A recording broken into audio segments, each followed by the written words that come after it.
ओम श्री गुरुभ्यो नमः। हरि ओम। श्रीमद् भगवद गीता श्री परमात्मने नमः। श्रीमद् भगवद गीता अथ सप्तमोऽध्यायः। ज्ञान विज्ञान योगः। श्री भगवानुवाच मय्यासक्तमनः पार्थ योगैयुञ्जन्मदाश्रयः असंशयं समग्रं मां यथा ज्ञास्यसि तच्छृणु। ज्ञानन्तेऽहं सविज्ञानम् इदं वक्ष्यामशेषतः यज्ञात्वा नेह भूयोऽन्यत् ज्ञातव्यमवशिष्यते। मनुष्याणां सहस्रेषु कश्चित् यतति सिद्धये यततामपि सिद्धानां कश्चिन्मां वेति तत्त्वतः। भूमिरापो नलो वायुः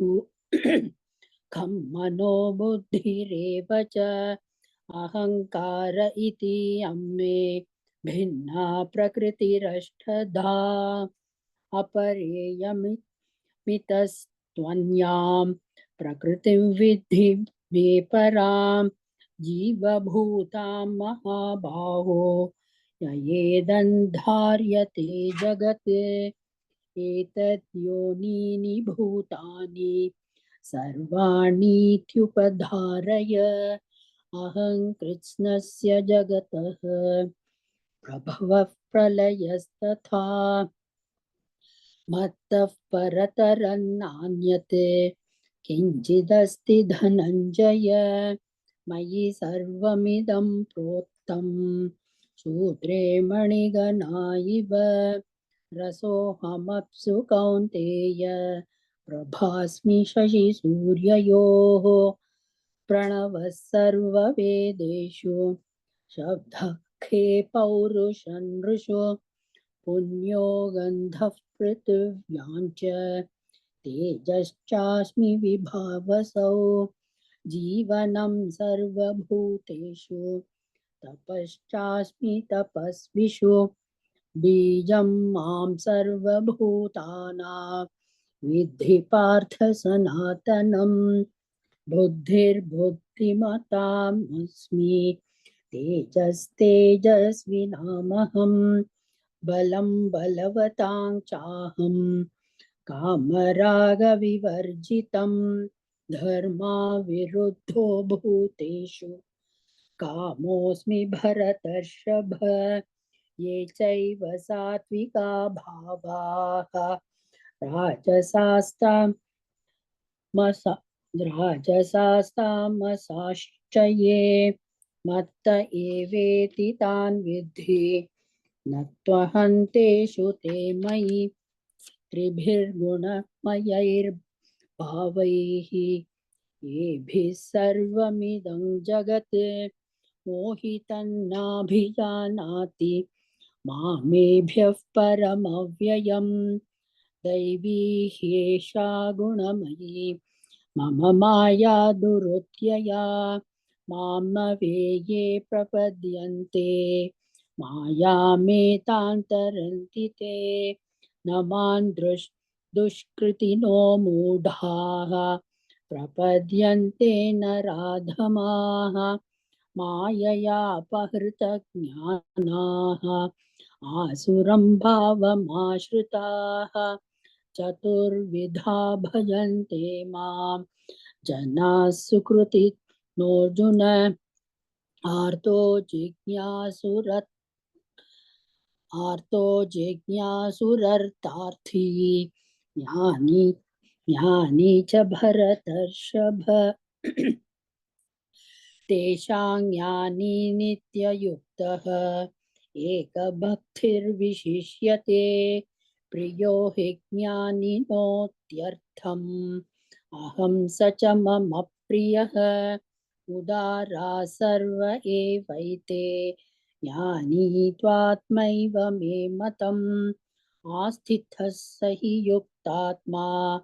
मामेवानुत्तमां गतिं बहूनां जन्मनामन्ते ज्ञानवान् मां प्रपद्यते वासुदेवः सर्वमिति समहात्मासु दुर्लभः कामैस्तैस्तैर्हृतज्ञानाः प्रपद्यन्तेऽन्यदेवताः तन्तन्नियममास्थाय प्रकृत्या नियता स्वया यो यान्तनुं भक्तः श्रद्धयार्चितुमिच्छति तस्याचलां श्रद्धां तामेव विदधाम्यहम् सतया श्रद्धया युक्तः तस्याराधनमीहते लभते च ततः कामान् मयैव विहितान् हितान् अन्तवत्तु फलं तेषां तद्भवत्यल्पमेधसां देवान् देवययो यान्ति मद्भक्ता यान्ति मामपि अव्यक्तौ व्यक्तिमापन्नं मन्यन्ते मामबुद्धयः परं भावमजानन्तः ममाव्ययमनुत्तमम् नाहं प्रकाशः सर्वस्य योगमाया समावृतः मूढा यन्नाभिजानाति लोको मामजमव्ययम् वेदाहं समतीतानि वर्तमानानि चार्जुन भविष्यानि च भूतानि मां तु वेद न कश्चन इच्छाद्वेषसमुत्थेन द्वन्द्वमोहेन भारत सर्वभूतानि सम्मोहं सर्गे यान्ति परन्तप येषां त्वन्तगतं पापं जनानां पुण्यकर्मणां ते द्वन्द्वमोहनिर्मुक्ताः भजन्ते मां दृढव्रताः जरामरणमोक्षाय मामाश्रित्य यतन्ति ये ते ब्रह्म तद्विदुः कृत्स्नम् अध्यात्मं कर्म चाखिलम् साधिभूताधिदैवं मां साधियज्ञं च ये विदुः प्रयाणकालेऽपि च मां ते विदुर्युक्तचेतसः ॐ तत्सदिति श्रीमद्भगवद्गीतासु उपनिषत्सु ब्रह्मविद्यायां योगशास्त्रे श्रीकृष्णार्जुनसंवादे ज्ञानविज्ञानयोगो नाम सप्तमोऽध्यायः। ॐ श्री परमात्मने नमः। अथ अष्टमोऽध्यायः अक्षरब्रह्मयोगः। अर्जुन उवाच किं तत् ब्रह्म किमध्यात्मं किं कर्म पुरुषोत्तम अधिभूतं च किं प्रोक्तम् अधिदैवं किमुच्यते अधियज्ञः कथं कोत्र तेऽस्मिन् मधुसूदन प्रयाणकाले च कथं ज्ञेयोऽसि नियतात्मभिः मभिः। श्रीभगवानुवाच अक्षरं ब्रह्म परमं स्वभावोऽध्यात्ममुच्यते भूतभावोद्भवः करः विसर्गः कर्म संज्ञितः अधिभूतं क्षरो भावः पुरुषश्चाधिदैवतम् अधियज्ञोऽहमेवात्र देहे देहभृतां वर अन्तकाले च मामेव स्मरन् मुक्त्वा कलेवरम् यः प्रयाति समद्भावं याति नास्त्यत्र संशयः ययौ वापि स्मरन् भावं त्यजत्यन्ते कलेवरं तन्तमेवैति कौन्तेय सदा तद्भावभावितः तस्मात् सर्वेषु कालेषु मामनुस्मर युध्य च मय्यर्पितमनो बुद्धिः मामे वैश्यस्य संशयम् अभ्यासयोगयुक्तेन चेतसा नान्यगामिना परमं पुरुषं दिव्यं याति पार्थानुचिन्तयन् कविं पुराणमनुशासितारम् अनोरणीयां समनुस्मरेद्यः सर्वस्य धातारमचिन्त्य रूपम् आदित्यवर्णं तमसः परस्तात् प्रयाणकाले मनसाचलेन भक्त्या युक्तो योगबलेन चैव भ्रुवोर्मध्ये प्राणमावेश सम्यक् सतं परं पुरुषमुपैति दिव्यम् यदक्षरं वेदविदो वदन्ति विशन्ति यतयो वीतरागाः यदिच्छन्तो ब्रह्मचर्यं चरन्ति तत्ते पदं संग्रहेण प्रवक्ष्ये सर्वद्वाराणि संयम्य मनोहृदि निरुध्य च मूर्ध्न्याधायात्मनः प्राणम् आस्थितो योगधारणा ओमित्येकाक्षरं ब्रह्म व्याहरन् मामनुस्मरन् यः प्रयाति त्यजन् देहं स याति परमां गतिम् अनन्यचेता सततं यो मां स्मरति नित्यशः तस्याहं सुलभः पार्थ नित्ययुक्तस्य योगिनः मामुपेत्य पुनर्जन्म दुःखालयमशाश्वतम् नाप्नुवन्ति महात्मानः संसिद्धिं परमां गताः भुवनालोकाः पुनरावर्तिनोऽर्जुन मामुपेत्य तु कौन्तेय पुनर्जन्म न विद्यते सहस्रयुगपर्यन्तम् अहर्यद्ब्रह्मणो विदुः रात्रियुगसहस्रान्तां तेहोरात्रविदो जनाः अव्यक्ताद्व्यक्तयः सर्वाः प्रभवन्त्यपरागमे रात्र्यागमे प्रलीयन्ते तत्रैवाव्यक्तसंज्ञके भूतग्रामः स एवायं भूत्वा प्रलीयते रात्र्यागमे वशः पार्थ प्रभवत्यहरागमे परस्तस्मात् भावोऽन्यो व्यक्तो व्यक्तात् सनातनः यस्य सर्वेषु भूतेषु नश्यत्सु न विनश्यति अव्यक्तोऽक्षर इत्युक्तः तमाहुः परमां गतिं यं प्राप्य न निवर्तन्ते तद्धाम परमं मम पुरुषः स परः पार्थ भक्त्या लभ्यस्त्वनन्यया यस्यान्तस्थानि भूतानि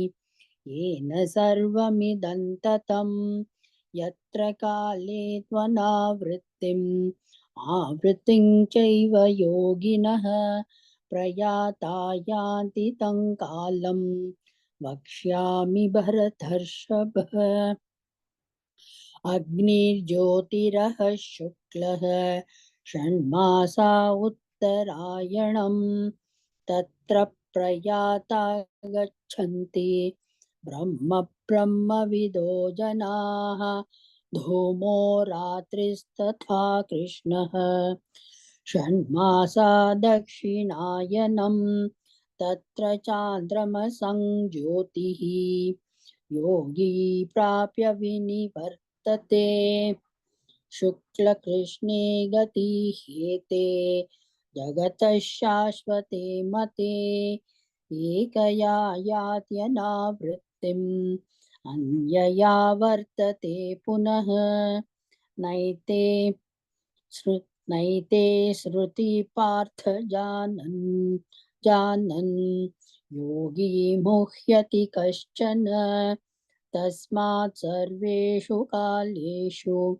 योगयुक्तो भवार्जुन। वेदेषु यज्ञेषु तपस्सु चैव दानेषु यत् पुण्यफलं प्रदिष्टम् अत्येति तत्सर्वमिदं विदित्वा योगी परं स्थानमुपैति चाद्यम्। ॐ तत्सदिति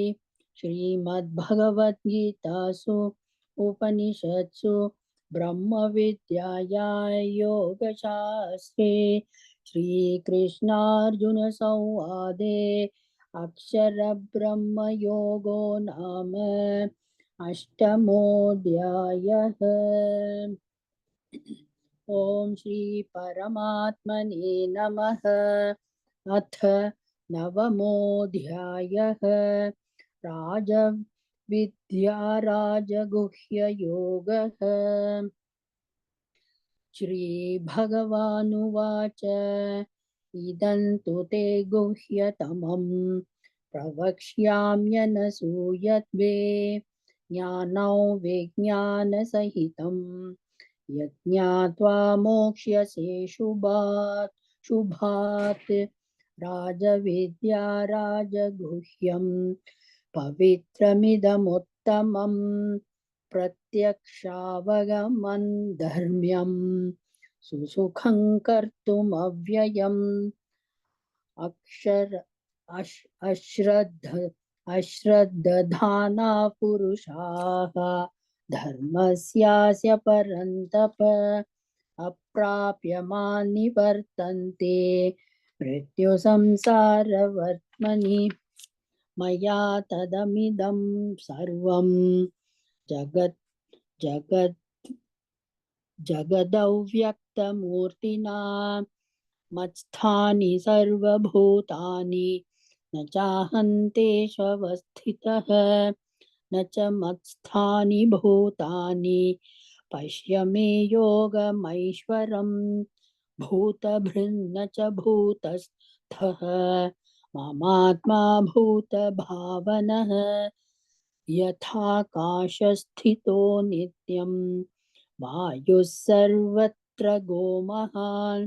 तथा सर्वाणि भूतानि मत्स्थानीत्युपधारय। सर्वभूतानि कौन्तेय प्रकृति यान्ति मामिकाम् कल्पक्षये पुनस्तानि कल्पादौ विसृजाम्यहम्। प्रकृतिं स्वामवष्टभ्य विसृजामि पुनः पुनः भूतग्राममिमं कृत्स्नम् अवशं प्रकृतेर्वशात् न च मान्तानि कर्माणि निबध्नन्ति धनञ्जय। उदासीनवदासीनम् असक्तं तेषु कर्मसु मयाध्यक्षेण न प्रकृतिः सूयते सचराचरम्। हेतुनानेन कौन्तेय जगद्विपरिवर्तते अवजानन्ति मां मूढाः मानुषीं तनुमाश्रितं परं भावमजानन्तः मम भूतमहेश्वरं मोघाशामोघकर्माणः मोघज्ञानाविचेतसः राक्षसीमासुरीं चैव प्रकृतिं मोहिनीं श्रिताः महात्मानस्तु मां पार्थ दैवीं प्रकृतिमाश्रिताः भजन्त्यनन्यमनसः ज्ञात्वा भूतादिमव्ययं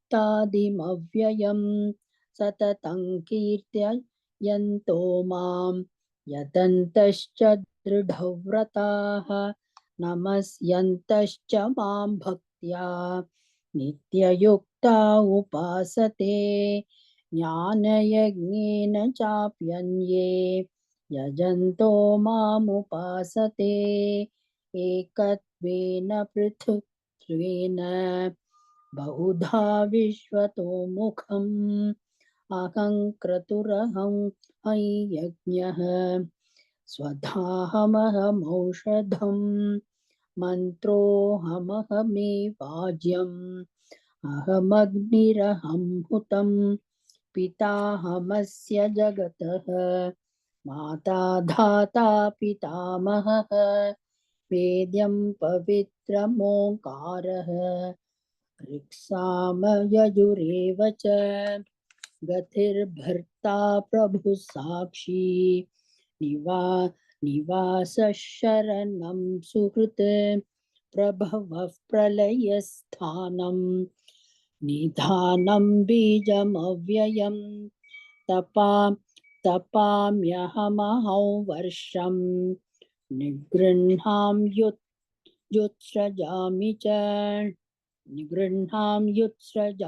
च अमृतं चैव मृत्युश्च सदसच्चाहमर्जुन त्रैवेद्या मां सोमपापूतपापाः यज्ञैरिष्ट्वा स्वर्गतिं प्रार्थयन्ते ते पुण्यमासाद्य सुरेन्द्रलोकम् अश्नन्ति दिव्यान् दिवि देव भोगान् ते तं भुक्त्वा स्वर्गलोकं विशालं क्षीणो पुण्ये मर्त्यलोकं विशन्ति एवं त्रयी धर्ममनुप्रपन्नाः गतागतं कामकामा लभन्ते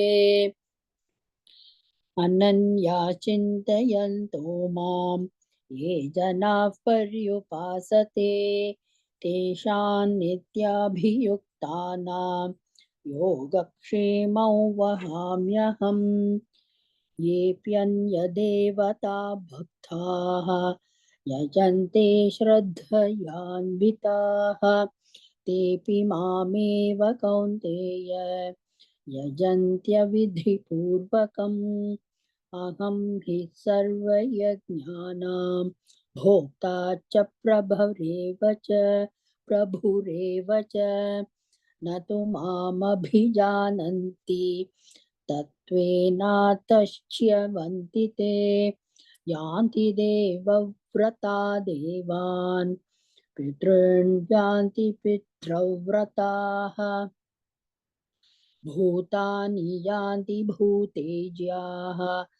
यान्ति मद्याजिनोऽपि मां पत्रं पुष्पं फलं तोयं यो मे भक्त्या प्रयच्छति तदहं भक्त्या युक्तम् अश्नामि प्रयतात्मनः यत्करोषि यदश्नासि यज्जुहोषि ददासि यत्तपस्यसि कौन्तेय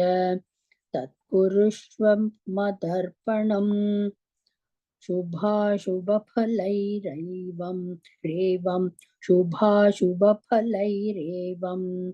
मोक्ष्यसे कर्मबन्धनैः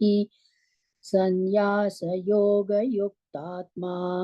विमुक्तो मामुपैष्यसि समोऽहं सर्वभूतेषु न मे द्वेष्योऽस्ति न प्रियः यो भजन्ति तु मां भक्त्या मयि ते तेषु चाप्यहम् अपि चेत् सुदुराचारः भजते मामनन्यभाक् साधुरेव समन्तव्यः सं सम्यक् व्यवसितो हि सः क्षिप्रं भवति धर्मात्मा शश्वच्छान्तिं निगच्छति कौन्तेय प्रतिजानीहि न मे भक्तः प्रणश्यति मां हि पार्थव्यपाश्रित्य येऽपि स्युः पापयोनयः स्त्रियो वैश्यास्तथा शूद्राः तेऽपि यान्ति परां गतिं किं पुनर्ब्राह्मणाः पुण्याः भक्त्या राजर्षयस्तथा अनित्यमसुखल्लोकम् इमं प्राप्य भजस्व मां मन्मना भव मद्भक्तः मद्याजी मां नमस्कुरु मामे वैष्यसि युक्त्वैवम् आत्मानं मत्परायणः ॐ तत्सदिति श्रीमद्भगवद्गीतासु उपनिषत्सु ब्रह्मविद्यायां योगशास्त्रे श्रीकृष्णार्जुनसंवादे राजविद्या राजगुह्ययोगो नाम नवमोऽध्यायः। ॐ श्री परमात्मने नमः। अथ दशमोऽध्यायः विभूतियोगः। श्रीभगवानुवाच भूय एव महाबाहो शृणु मे परमौ वचः यत्तेऽहं प्रीयमाणाय वक्ष्यामि हितकाम्यया न मे विदुःसुरगणाः प्रभवन्नपहर्षयः अहमादिर्हि देवानां महर्षीणां च सर्वशः यो मामजमनादिं च वेत्ति लोकमहेश्वरम् असम्मूढः समर्थ्येषु सर्वपापैः प्रमुच्यते बुद्धिर्ज्ञानमसम्मोहः क्षमा सत्यं दमः शमः सुखं दुःखं भवो भावः भयं चाभयमेव च अहिंसा समता तुष्टिः तपोदाने यशो यशः भवन्ति भावा भूतानां मत्त एव पृथग्विधाः महर्षयः सप्त पूर्वे चत्वारो मनवस्तथा मद्भावा मानसा जाताः येषाल्लोक इमाः प्रजाः एतां विभूतियोगं च मम यो वेत्ति तत्त्वतः यो विकम्पेन योगेन युज्यते नात्र संशयः अहं सर्वस्य प्रभवः मत्तः सर्वं प्रवर्तते इति मत्वा भजन्ते मां बुधा भावसमन्विताः मच्चित्ता मद्गतप्राणाः बोधयन्तः परस्परं कथयन्तश्च मां नित्यं तुष्यन्ति च रमन्ति च तेषां सततयुक्तानां भजतां प्रीतिपूर्वकं ददामि बुद्धियोगं तं येन मामुपयान्ति ते तेषामेवानुकम्पार्थम् अहमज्ञानजन्तमः नाशयाम्यात्मभावस्थः ज्ञानदीपेन भास्वता। अर्जुन उवाच परं ब्रह्म परं धाम पवित्रं परमं भवान् पुरुषं शाश्वतं दिव्यम् आदिदेवमजौ विभुम्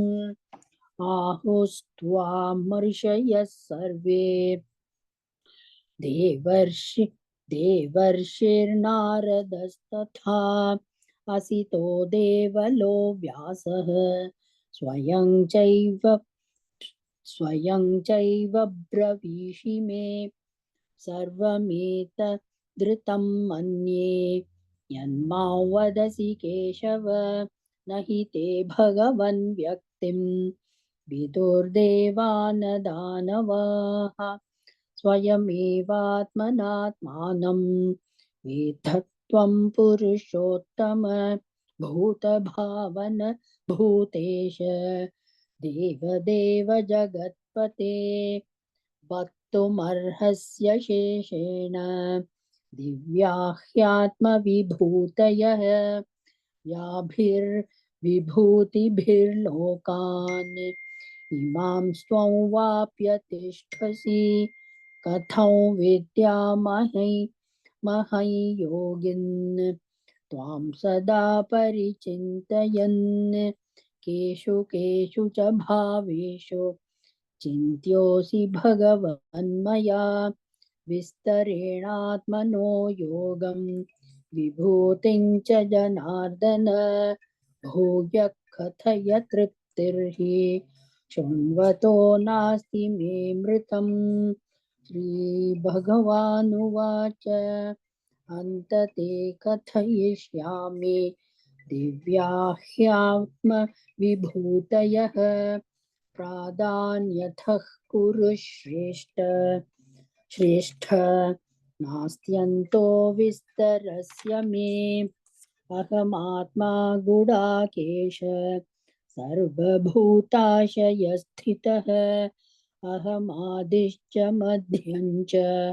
भूतानामन्त एव च आदित्यानामहं विष्णुः ज्योतिषां रविरंशुमान् मरीचिर्मरुतामस्मि नक्षत्राणामहं शशी वेदानां सामवेदोऽस्मि देवानामस्मि वासवः इन्द्रियाणां मनश्चास्मि भूतानामस्मि चेतना रुद्राणां शङ्करश्चास्मि वित्तेषो यक्षरक्षसां वसूनां पावकश्चास्मि मेरुशिखरिणामहं पुरोधसां च मुख्यं मां विद्धि पार्थ बृहस्पतिं सेनानीनामहं स्कन्दः सरसामस्मि सागरः महर्षीणां भृगुरहं गिरामस्म्येकमक्षरम् यज्ञानां जपयज्ञोऽस्मि स्थावराणां हिमालयः अश्वत्थः सर्ववृक्षाणां देवर्षीणां च नारदः गन्धर्वाणां चित्ररथः सिद्धानां कपिलो मुनिः उच्चैश्रवसमश्वानां विद्धि माममृतोद्भवम् ऐरावतं गजेन्द्राणां नराणां च नराधिपम् आयुधानामहं वज्रं धेनूनामस्मि कामधुक् प्रजनश्चास्मि कन्दर्पः सर्पाणामस्मि वासुकिः अनन्तश्चास्मि नागानां वरुणो यादसामहम् पितॄणामर्यमा चास्मि यमः संयमतामहं प्रह्लादश्चास्मि दैत्यानां कालः कलयतामहम् मृगाणां च मृगेन्द्रोऽहं वैनतेयश्च पक्षिणां पवनः पवतामस्मि रामश्च शस्त्रभृतामहं झषाणां मकरश्चास्मि स्रोतसामस्मि जाह्नवी सर्गाणामादिरन्तश्च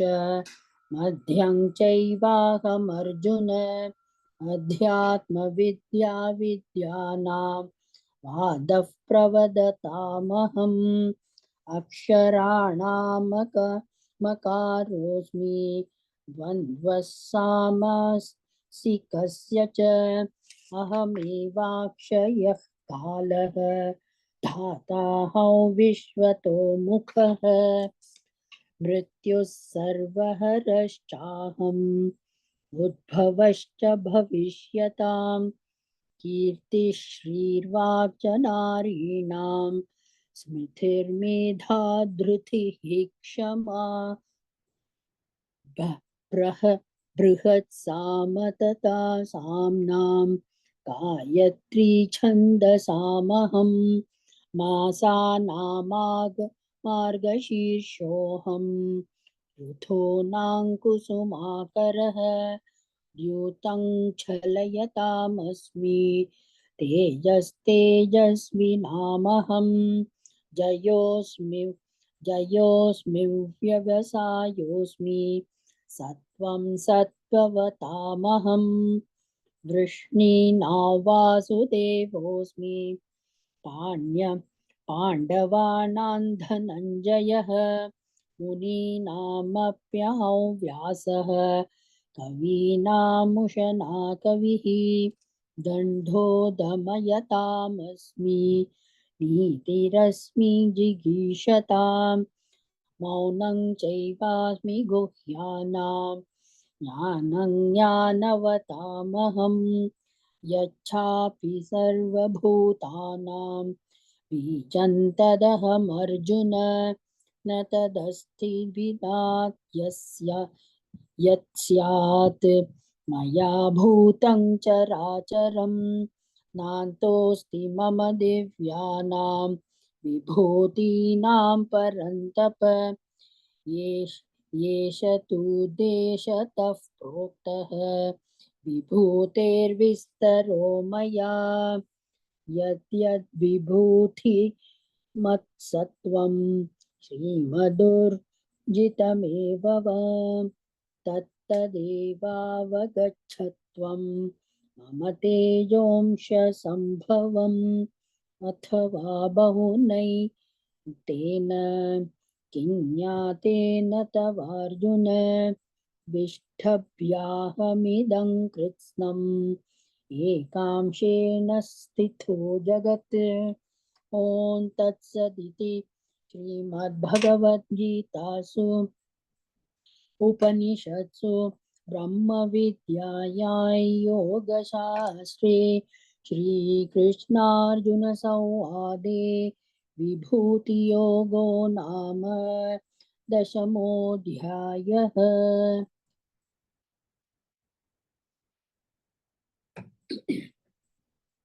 ॐ श्री परमात्मने नमः। अथ एकादशोऽध्यायः। विश्वरूपदर्शनयोगः। अर्जुन उवाच मदनुग्रहाय परमं गुह्यमध्यात्मसंज्ञितं यत्त्वयोक्तौ वचस्तेन मोहोऽयौ विगतो मम भवाप्ययौ हि भूतानां श्रुतौ विस्तरशो मया त्वत्थ कमलपत्राक्ष माहात्म्यमपि चाव्ययम् एवमेतत् यथार्थत्वम् आत्मानं परमेश्वरं द्रष्टुमिच्छामि ते रूपम् ऐश्वरं पुरुषोत्तम मन्यसे यदि तच्छक्यं मया द्रष्टुमिति प्रभो योगेश्वर ततो मे त्वं दर्शयात्मानमव्ययम्। श्रीभगवानुवाच पश्य मे पार्थरूपाणि शतशोऽथमसहस्रशः नानाविधानि दिव्यानि नानावर्णाकृतीनि च। पश्यादित्यान् वसून् रुद्रान् अश्विनौ मरुतस्तथा बहून्यदृष्टपूर्वाणि पश्याश्चर्याणि भारत। इहैकस्थं जगत्कृत्स्नं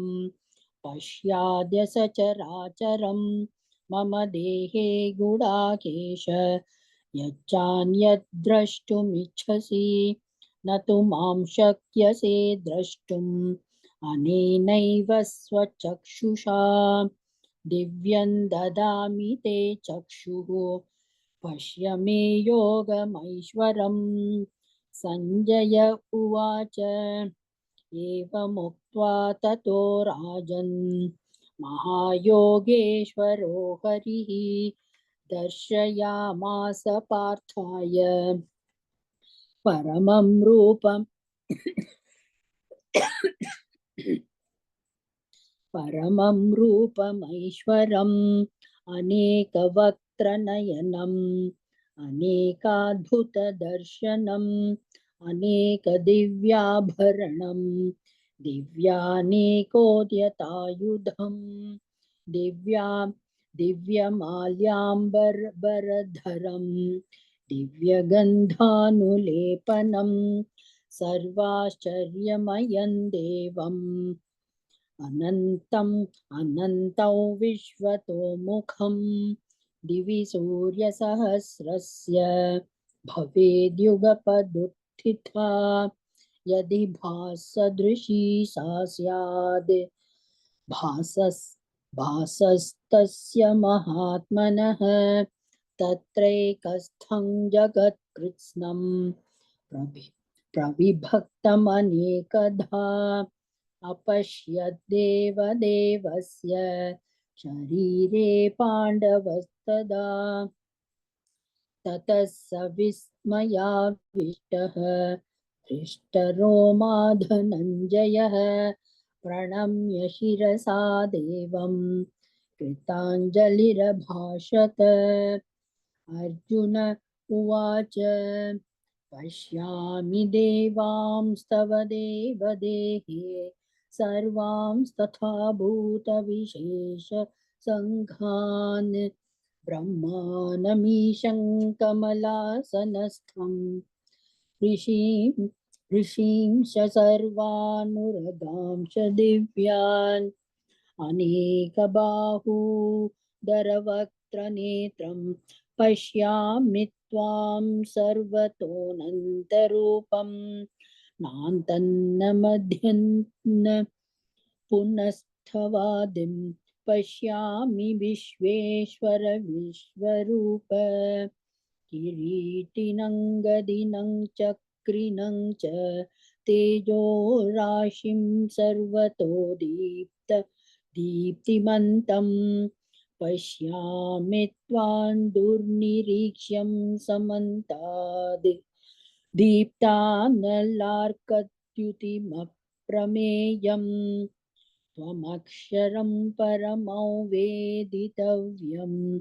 त्वमस्य विश्वस्य परन्निधानम् त्वमव्ययः शाश्वतधर्मगोप्ता सनातनस्त्वं पुरुषो मे अनादिमध्यान्तमनन्तवीर्यम् अनन्तबाहुं शशिसूर्यनेत्रं पश्यामि त्वां दीप्तहुताशवक्त्रं स्वतेजसा विश्वमिदन्तपन्तम् द्यावा पृथिव्योर्हृदमन्तरं हि व्याप्तं त्वयैकेन दिशश्च सर्वाः दृष्ट्वाद्भुतं रूपमुग्रन्थवेदं लोकत्रयं त्रयं प्रव्यथितं महात्मन् अमीहि त्वां सुरसङ्घा विशन्ति केचिद् भीता प्राज्वलयो गृह्णन्ति स्वस्तीत्युक्त्वा महर्षि सिद्धसङ्घाः स्तुवन्ति त्वां स्तुतिभिः पुष्कलाभिः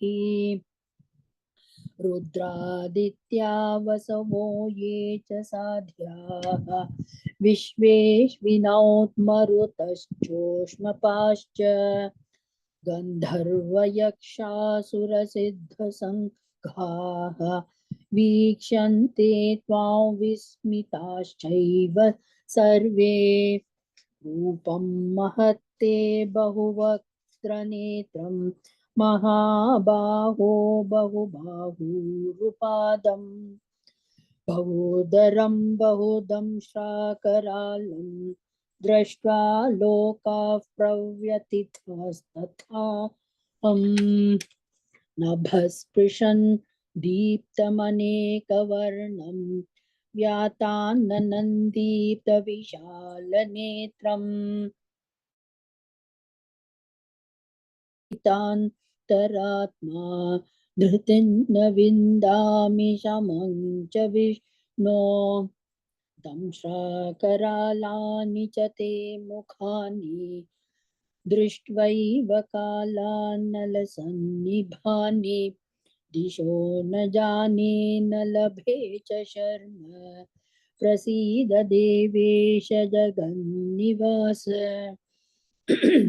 अमी च त्वां धृतराष्ट्रस्य पुत्राः सर्वे सहैवावनिता वनिपालसङ्घैः भीष्मो द्रोणसूतपुत्रस्तथासो सहास्मदीयैरपि योधमुख्यैः वक्त्राणि ते त्वरमाणा विशन्ति दंष्ट्राकरालानि भयानकानि केचिद् विलग्ना दशनान्तरेषु सन्दृश्यन्ते चूर्णितैरुत्तमाङ्गैः यथा नदीनां बहवो भुवेगाः मुखा द्रवन्ति तथा तवामी नरलोकवीराः विशन्ति वक्त्राण्यभिविज्वलन्ति यथा प्रदीप्तं ज्वलनं पतङ्गाः विशन्ति नाशाय समृद्धवेगाः तथैव नाशाय विशन्ति लोकाः तवापि वक्त्राणि समृद्धवेगाः लेलिह्यसे ग्रसमानस् समन्तात् लोकान् समग्रान् वदनैर्ज्वलद्भिः तेजोभिरापूर्य जगत् समग्रं भासस्तवोग्राः प्रतपन्ति विष्णो आख्याहि मे को भवानुग्ररूपः नमोऽस्तु ते देववर प्रसीद विज्ञातुमिच्छामि भवन्तमाद्यं न हि प्रजानामि तव प्रवृत्तिम् श्रीभगवानुवाच कालोऽस्मि लोकक्षयकृत् प्रवृद्धः लोकान् समाहर्तुमिह प्रवृत्तः ऋथेऽपि त्वान् भविष्यन्ति सर्वे एव स्थिता प्रत्यनीकेषु गोयोधाः तस्मात् त्वमुत्तिष्ठ यशो लभस्व जित्वा शत्रून् भुङ्क्ष्व राज्यं समृद्धम् मयैवैते निहता पूर्वमेव निमित्तमात्रं भव साचिन् द्रोणं च भीष्मं च जयद्रथं च कर्णं तथान्यानपि योध वीरान् मया हतांस्त्वं जहिमा व्यथिष्ठाः युध्यस्व जेतासि रणे सपत्नान् संजय उवाच एतच्छ्रुत्वा वचनं केशवस्य कृताञ्जलिर्वेपमानः किरीटी नमस्कृत्वा भूय एवाह कृष्णं सगद्गदं भीतः प्रणम्य अर्जुन उवाच स्थाने ऋषिकेश तव प्रकीर्त्या जगत्प्रहृष्यत्यनुरज्यते च रक्षांसि भीतानि दिशो द्रवन्ति सर्वे नमस्यन्ति च सिद्धसङ्घाः कस्माच्च तेन ननमेरन्महात्मन् गरीयसे ब्रह्मणोऽप्यादिकर्त्रे अनन्तदेवेश जगन्निवास त्वमक्षरं सदसत्तत्परयत् त्वमादिदेवः पुरुषः पुराणः त्वमस्य विश्वस्य परन्निधानम् वेत्थासि वेद्यं च परं च धाम त्वया ततो विश्वमनन्तरूप वायोर्यमोऽग्निर्वरुणः शशाङ्कः प्रजापतिस्त्वं प्रणीतामहश्च नमो नमस्तेऽस्तु सहस्रकृत्वः पुनश्च भूयोऽपि नमो नमस्ते नमः पुरस्तादथ पृष्ठतस्ते नमोऽस्तु ते सर्वत एव सर्व अनन्तवीर्यामितविक्रमस्त्वं सर्वं समाप्नोषि ततोऽसि सर्वः सखेति मत्वा प्रसभयदुक्तं हे कृष्ण हे यादव हे सखेति अजानता महिमानन्तवेदं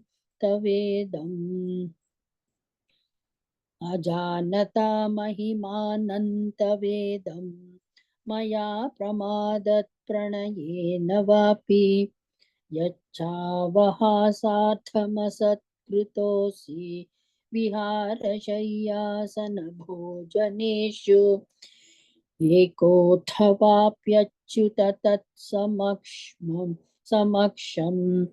तत्क्षामये त्वामहमप्रमेयम् पितासि लोकस्य चराचरस्य त्वमस्य पूज्यश्च गुरुर्गरीयान् न त्वत्समोऽस्त्यभ्यधिककृतोऽन्यः लोकत्रयेऽप्यप्रतिमप्रभाव तस्मात् प्रणम्य प्रणिधाय कायं प्रसादये त्वामहमीशमीड्यं पितेव पुत्रस्य सखेव सख्युः प्रियः प्रियायार्हसि देव सोढुम् अदृश्यपूर्वं हृषितोऽस्मि दृष्ट्वा भयेन च प्रव्यथितं मनो मे तदेव मे दर्शय देवरूपं प्रसीद देवेश जगन्निवास किरीटिनं गदिनं चक्रहस्तम् इच्छामि त्वां द्रष्टुमहं तथैव तेनैव रूपेण चतुर्भुजेन सहस्रबाहो भव विश्वमूर्ते श्रीभगवानुवाच मया प्रसन्नेन तवार्जुनेदं रूपं परं दर्शितमात्मयोगात् तेजोमयं विश्वमनन्तमाद्यं यन्मे त्वदन्येन न दृष्टपूर्वम् न वेदयज्ञाध्ययनैर्न दानैः न च क्रियाभिर्नपोभिरुग्रैः एवं रूपः शक्यः नृलोके द्रष्टुं त्वदन्येन कुरु प्रवीर मा ते व्यथा मा च विमूढ भावः दृष्ट्वा रूपं घोरमीदृं ममेदं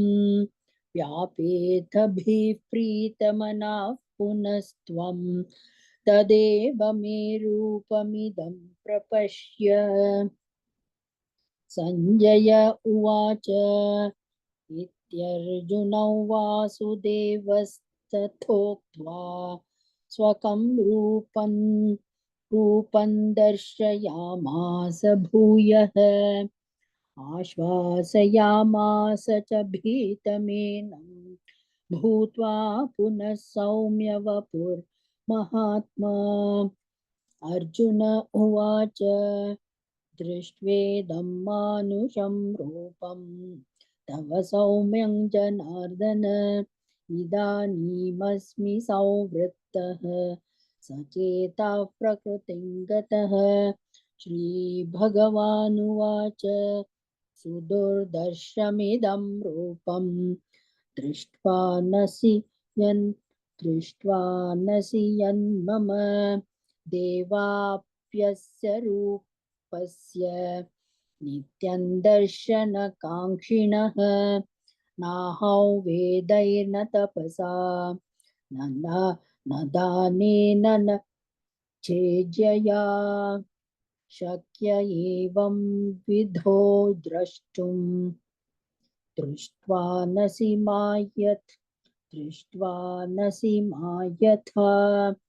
भक्त्वा त्वनन्यया शक्यः अहमेवं विधोऽर्जुन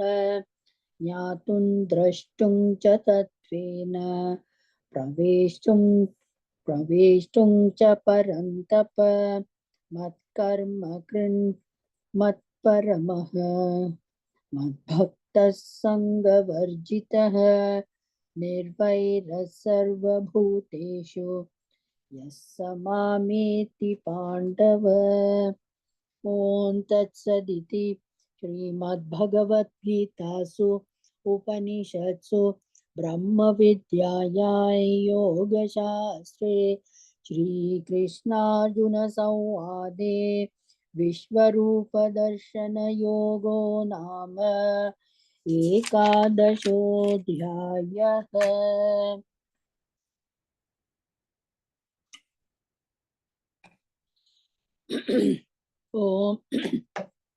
ॐ श्री परमात्मने नमः। अथ द्वादशोऽध्यायः भक्तियोगः।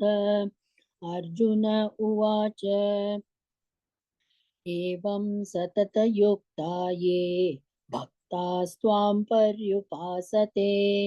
ये चाप्यक्षरमव्यक्तं तेषां के योगवित्तमाः। श्रीभगवानुवाच मय्यावेशमनो ये मां नित्ययुक्ता उपासते श्रद्धया परयोपेताः ते मे युक्ततमामताः ये त्वक्षरमनिर्देश्यम् अव्यक्तं पर्युपासते सर्वत्र गमचिन्त्यं च कूटस्थमचलं ध्रुवं सन्नियम्येन्द्रियग्रामं सर्वत्र समबुद्धयः ते प्राप्नुवन्ति मामेव सर्वभूतहिते रताः क्लेशोऽधिकतरस्तेषाम् अव्यक्तासक्तचेतसाम् अव्यक्ता हि गतिर्दुःखम् देहवद्भिर्वाप्यते ये तु सर्वाणि कर्माणि मयि सन्न्यस्य मत्पराः अनन्येनैव योगेन मां ध्यायन्त उपासते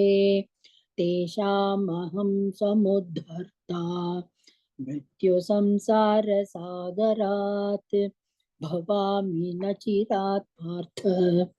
मय्यावेशितचेतसाम् मय्येव मन आधत्स्व मयि बुद्धिं निवेशय निवसिष्यसि मय्येव अत ऊर्ध्वन्न संशयः अथ चित्तं समाधातुं न शक्नोषि मयि स्थिरम् अभ्यासयोगेन ततः मामिच्छाप्तुं धनञ्जय अभ्यासेऽप्यसमर्थोऽसि मत्कर्म परमो भव मदर्थमपि कर्माणि कुर्वन् सिद्धिमवाप्स्यसि अथैतदप्यशक्तोऽसि कर्तुं मद्योगमाश्रितः सर्वकर्मफलत्यागं ततः कुरु यतात्मवान् श्रेयो हि ज्ञानमभ्यासात् ज्ञानाध्यायान् विशिष्यते ध्यानात् कर्मफलत्यागः त्यागात् शान्तिरनन्तरम् अद्वेष्टा सर्वभूतानां मैत्रः करुण एव च निर्ममो निरहङ्कारः समदुःख सुखः क्षमी सन्तुष्टः सततं योगी यतात्मा दृढनिश्चयः मय्यर्पितमनो बुद्धिः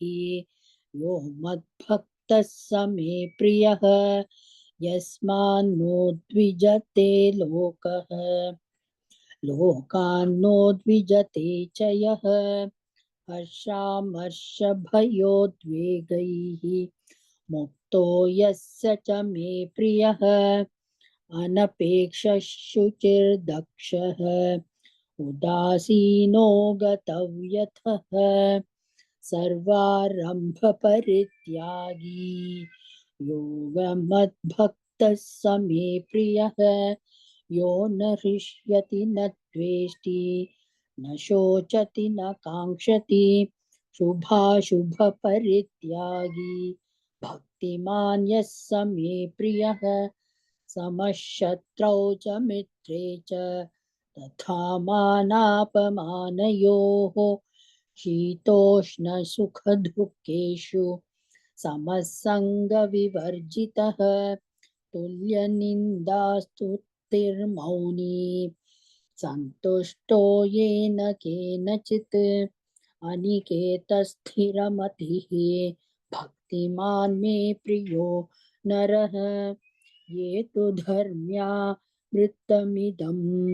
यथोक्तं पर्युपासते श्रद्धानामत्परमाः भक्तास्तेतीव मे प्रियाः ॐ तत्सदिति श्रीमद्भगवद्गीतासु उपनिषत्सु ब्रह्मविद्यायां योगशास्त्रे श्रीकृष्णार्जुनसंवादे भक्तियोगो नाम द्वादशोऽध्यायः सर्वधर्मान् परित्यज्य